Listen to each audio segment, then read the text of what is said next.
কালী পুজোর রাতের সেই আনন্দ আর উৎসবের রেশ কাটতে না কাটতেই হাজির পরের দিন সকাল। আগের দিন মিনি ব্লগে তো তোমাদের রাতের উদযাপন দেখিয়েছি, আজকে ছিল কালী পুজোর পরের দিনের গল্প। এদিন আমাদের বিশেষ নিমন্ত্রণ ছিল, তাই ঝটপট রেডি হয়ে মৌ আর আমাদের ছোট্ট মানুকে নিয়ে বেরিয়ে পড়লাম মণ্ডপের উদ্দেশ্যে। আমাদের তিনজনকে কেমন লাগছে অবশ্যই তোমরা কমেন্টে জানাবে। কিন্তু প্যান্ডেলে পৌঁছেই মনটা একদম জুড়িয়ে গেল, কারণ দিনের আলোয় মায়ের রূপটা যেন আরও বেশি মায়াবী লাগছে।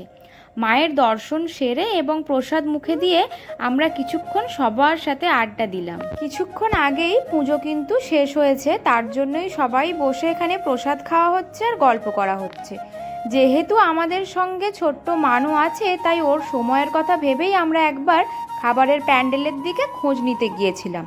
তবে গিয়ে দেখলাম আয়োজনের কিছুটা দেরি আছে, তাই আমরা আবার ফিরে এসে বাকিদের সাথে সময় কাটাতে শুরু করলাম।